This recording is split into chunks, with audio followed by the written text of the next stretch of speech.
Just before starting the Sicha, just to point out an interesting thing, that this Sicha is based on, as it says in the end of the Sicha, on a maimer that the Rebbe said on Parshas Vayetze, Yud Kislev Tovshin Chav Beis.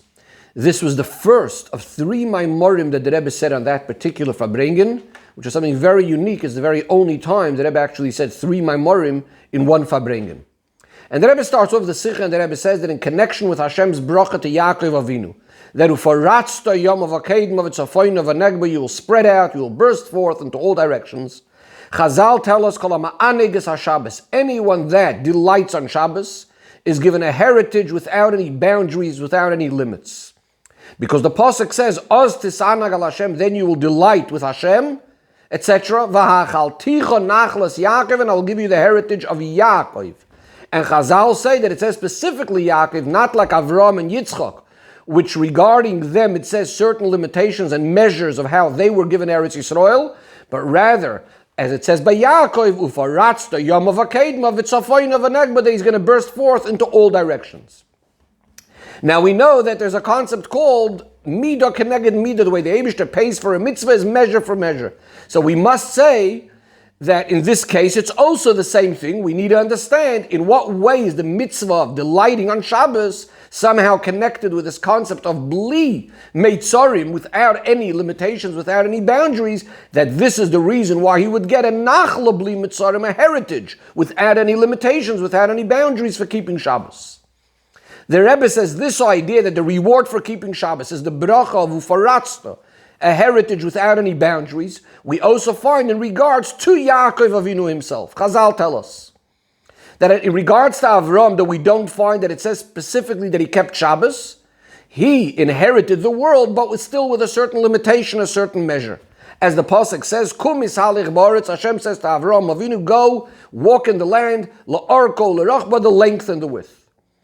However, say Chazal, Yaakov, that by him it does speak about, the Torah tells us that he kept Shabbos, because the pasuk says, Vayichan es pnei ha'ir, he rested next to the city, which Chazal translate as meaning that he came to the city just before sunset, and he set up the concept of a tchum, the amount of the space of where one could walk outside the city, setting up a tchum Shabbos, set it up before sunset. So he inherits the whole world, not in a way of a measure, as the pasuk says, "V'hoya zaracha ka'afar haaretz," your children will be as the dust of the earth, and then the continuation is ufaratsta yom of akedma, which we quoted before. Mefarshim explain that when the Chazal say that Avram, regarding Avram, it doesn't say Shmira Shabbos, doesn't mean that it's not mentioned in the Torah at all that he kept the mitzvah of Shabbos. Because we have a pasuk by Avram which says Vayishmer Mishmarti, that he kept my safeguards, and Chazal explained this to me that he kept all the mitzvahs, even a Ruvei Chatzeiros Avram Avinu was aware of. Rather, what it means is that it doesn't say explicitly or individually about Shabbos. Rather, it's just included together with all the rest of the mitzvahs of the Torah. Whereas in regards to Yaakov Avinu, it says specifically that he kept the mitzvah of Shabbos, as we saw in the pasuk of Vayichan es pnei ha'ir. However, says the Rebbe, and since this mitzvah of Shmira Shabbos is emphasized specifically by Yaakov and not by Avram, that itself tells us that in some way by Yaakov the fulfillment of the mitzvah of Shabbos was different and unique in comparison to other mitzvahs, and because of this specific aspect and mila advantage of the way he kept Shabbos, he was zoicha to this bracha of ufaratsta. We also need to say that from the fact that out of all details of the mitzvah of Shabbos that Yaakov kept, which one is the one that Torah mentions? Specifically the idea that he set up the Tchum Shabbos.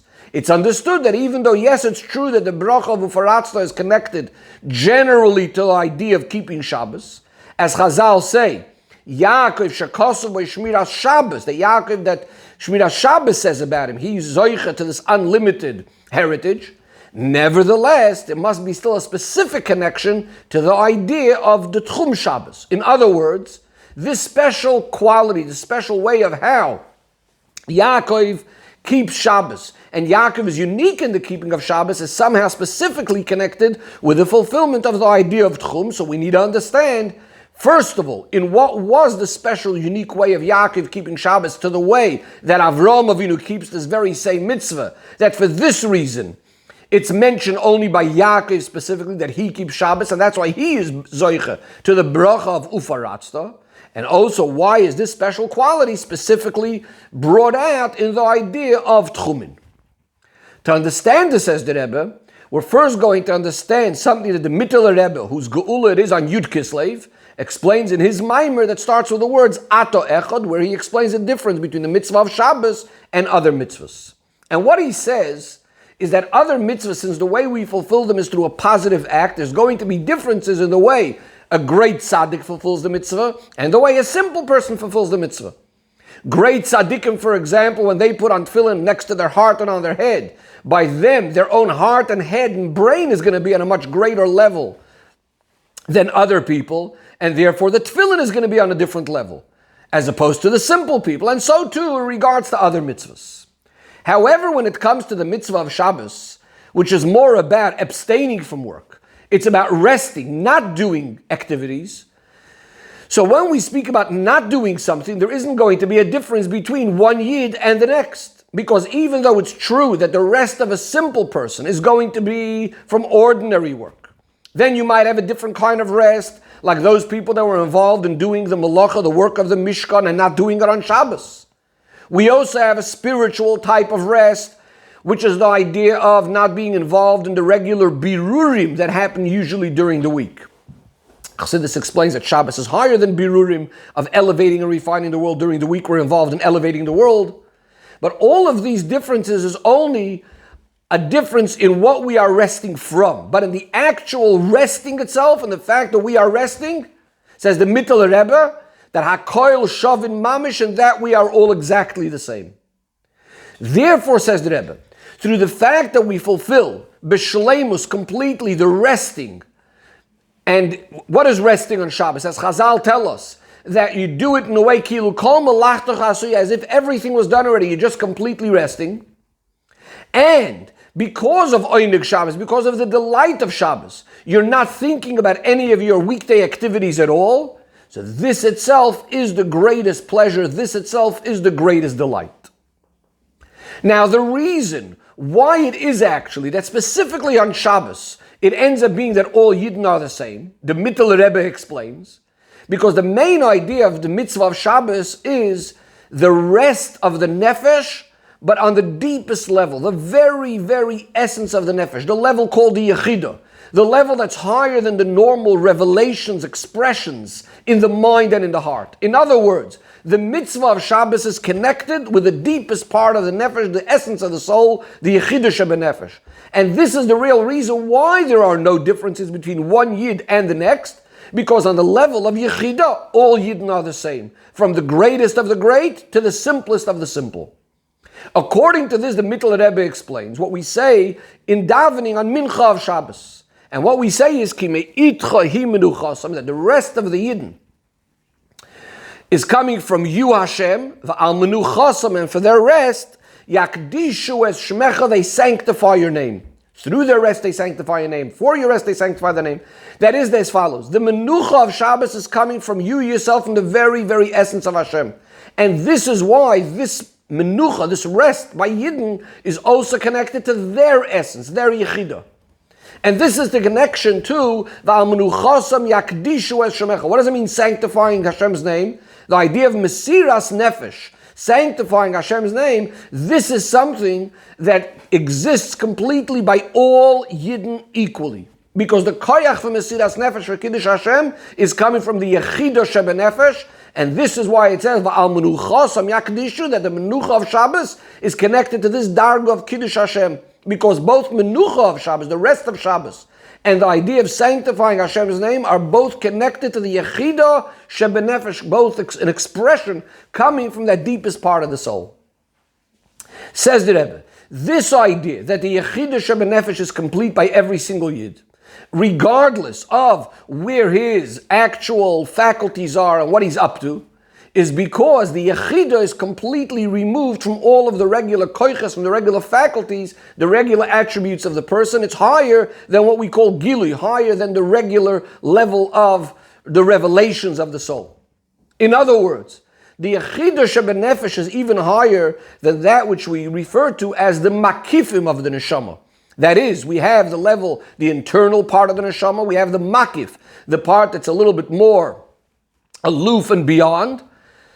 But even those level of Makif have some sort of impact on the person. Chassidus explains on a Gemara that speaks about and says, Afal gav de inu lechazu, mazlayu chazi.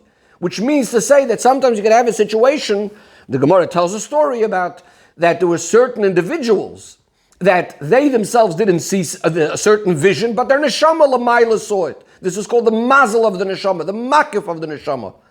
This is actually where here hurei tshuva come from, where a person doesn't know where a certain thought and idea of tshuva came into his mind without any preparation.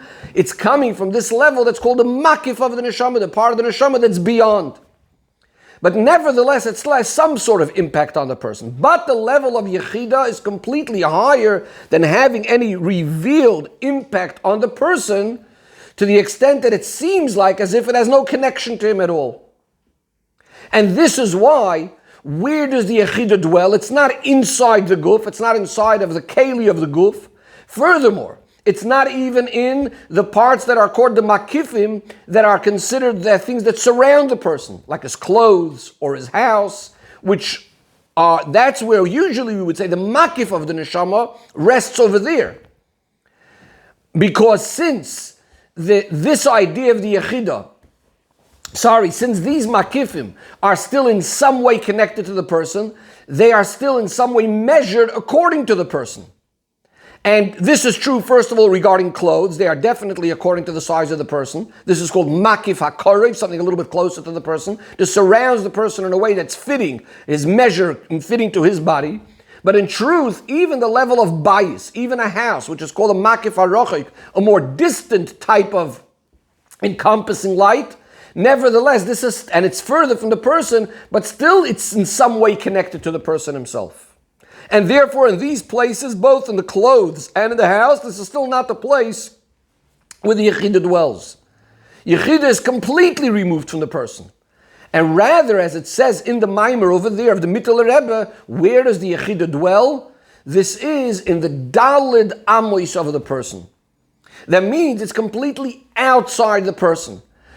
The expression used in the Maimer over there is that it's so distant, in other words, there's nothing further from the person than this. It's completely outside of himself, outside of his clothes, outside of his house. It's completely, the Daladamis means outside of his own space.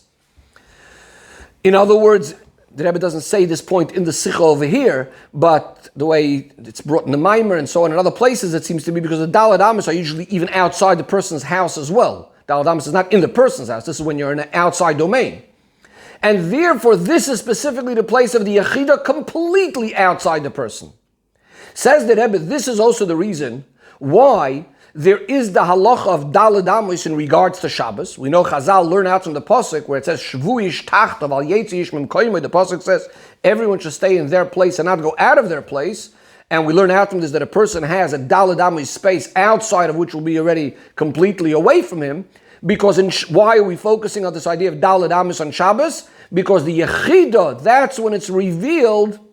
And again, the Yechida, where does it dwell? In the Daled Amos, in the outside Daled Amos of the person. Says the Rebbe, now we can understand the connection between the bracha of Ufaratzta, this unlimited bracha, specifically with the idea of Shabbos.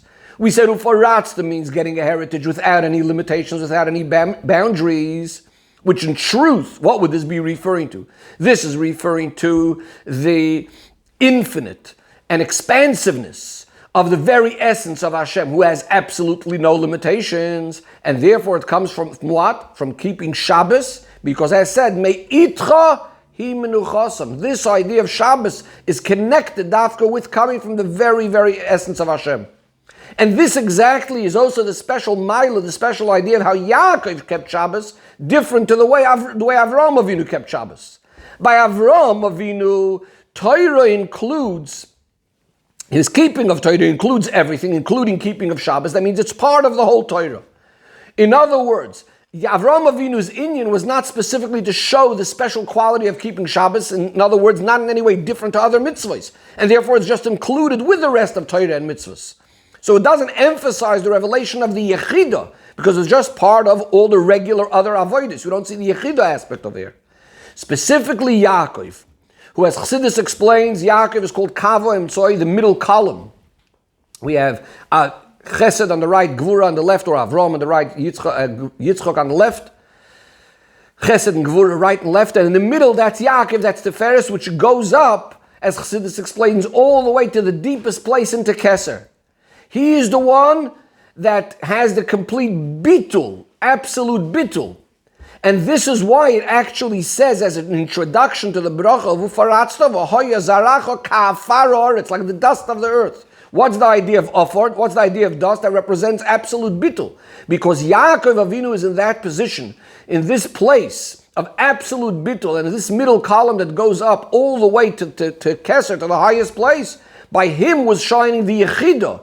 And how is this expressed practically? As we said, in keeping Shabbos, this is where it really comes out, this Gilui of the Yechidah. Says the Rebbe, now we can also understand why out of all of Shabbos, we specifically focus on the idea of Tchumin. What's the idea of the Tchum of a person? In other words, it's a similar idea to the concept of Daled Amos.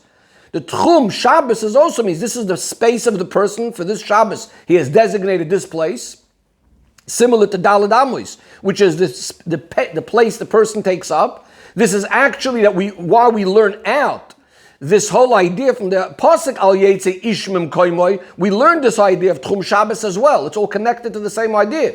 From this we understand that the Gilui of Yechidah is also connected, just like we said it's connected to Daled Amos, it's also connected to this idea of the Tchum, the general space and area that extends outside the person, which is still in some way has a shaykhus to the person. In other words, just like we said that the Yechidah dwells in the Daled Amos of the person, so too, says the Rebbe, we could say, in a similar way, there's something like that also in the general space of the person, in the Tchum. And this is why, even though it's true that the Yechidah expresses itself generally through all the inyanim of keeping Shabbos, nevertheless it has a specific connection to the idea of Tchum, because over there, that's where you have the Yechidah dwelling.